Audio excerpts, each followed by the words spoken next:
दोस्तों, आप सभी ने भगत सिंह, चंद्रशेखर आजाद और सुभाष चंद्र बोस के बारे में जरूर सुना होगा, जिनकी वीरता और देशभक्ति की कहानियां हमारे दिलों में गूंजती हैं। लेकिन आज हम आपको एक ऐसे वीर योद्धा के बारे में बताने जा रहे हैं जिनका नाम इतिहास के पन्नों में दबा दिया गया और जिन्हें अंग्रेजी शासन ने कभी भी वह सम्मान नहीं दिया जो वे सच में हकदार थे। यह वो महापुरुष थे जिन्होंने अपनी साहसिकता और वीरता से ब्रिटिश साम्राज्य को हिला दिया। तो आइए जानिए उस वीर क्रांतिकारी के बारे में जिसकी कहानी आज भी हमें प्रेरित करती है। चलिए शुरू करते हैं। वे सब 10वीं 12वीं के छात्र थे।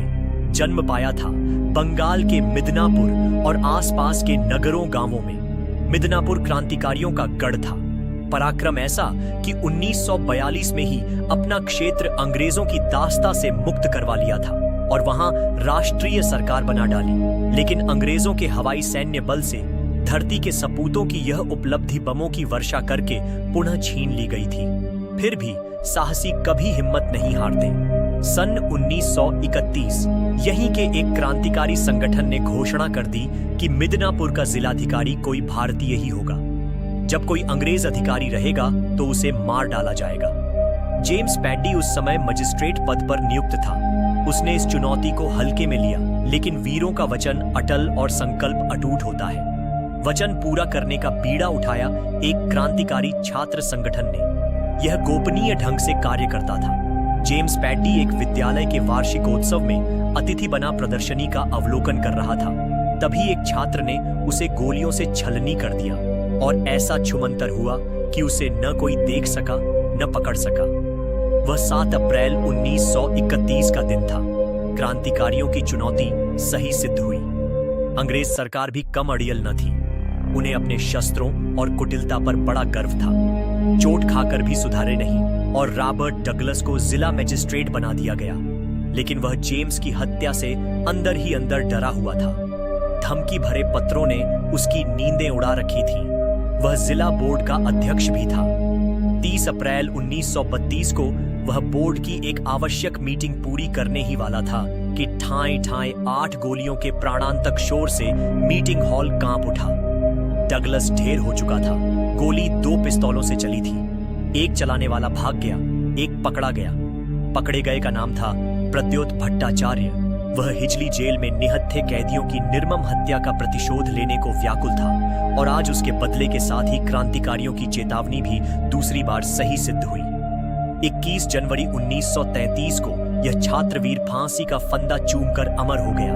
अंग्रेज बौखलाए, पर उनकी स्थिति ऐसी थी कि न वे हार मान सकते थे न जीत ही पा रहे थे। विचित्र विवशता में इस बार उन्होंने भेजा BIEJ बर्गे को। सुरक्षा प्रबंध ऐसे कि मानो स्वयं ही अपने ही सैनिकों में स्वेच्छा से कैदी हो। न कहीं आना जाना, न किसी आयोजन में भाग लेना। अपने कार्यालय से ही संपूर्ण प्रशासन चलाने वाले बर्गे की एक कमजोरी थी। वह थी उसका वॉलीबॉल प्रेम। अच्छा खिलाड़ी था वह वॉलीबॉल का। वह टाउन क्लब की वॉलीबॉल टीम का सदस्य भी था। क्रांतिकारी छात्रों के समूह ने इसी कमजोरी को माध्यम बना योजना पूर्वक टाउन क्लब और मोहम्मडन स्पोर्टिंग टीम का वॉलीबॉल मैच तय करवा दिया। 5 छात्र मृगेंद्र कुमार दत्त, अनाथ बंधु पंजा, निर्मल जीवन घोष, ब्रजकिशोर चक्रवर्ती और रामकृष्ण राय के साथ योजना को अंतिम रूप दे दिया गया। मृगेंद्र कुमार और अनाथ बंधु तो वॉलीबॉल के कुशल खिलाड़ी भी थे। 2 सितंबर 1933 निर्धारित समय पर मैच आरंभ होने वाला था। मृगेंद्र व अनाथ बंधु भी अपने अच्छे खेल के कारण टीम में खेल रहे थे। खेल के पहले का अभ्यास चल रहा था कि बर्गे अपने सुरक्षा कर्मियों के चाक चौबंद पहरे में वहां आ पहुंचा। उसका खिलाड़ी मन स्वयं को कैसे रोक पाता, वैसे भी स्वयं स्वीकृत प्रतिबंधों में वह ऊबा हुआ था। वह खेल मैदान में उतर पड़ा। बस मत चूके चौहान की तर्ज पर मृगेंद्र कुमार और अनाथ बंधु की पिस्तौलें बिजली की फुर्ती से निकली और अचूक निशानों ने बर्ग को वहीं लुढ़का दिया। सुरक्षा कर्मियों ने दोनों छात्रों को भी गोलियों से वहीं छलनी कर दिया। अनाथ बंधु वहीं बलिदान हो गए। मृगेंद्र कुमार अस्पताल में दिवंगत हुए। खेल मैदान के सभी दर्शकों व खिलाड़ियों की तलाशी में निर्मल जीवन, ब्रजकिशोर और रामकृष्ण भी पकड़े गए। मुकदमे के बाद मिदनापुर की केंद्रीय जेल में फांसी पर चढ़ गए। अब अंग्रेज सरकार की हिम्मत न हुई कि कोई अंग्रेज जिला अधिकारी भेजे।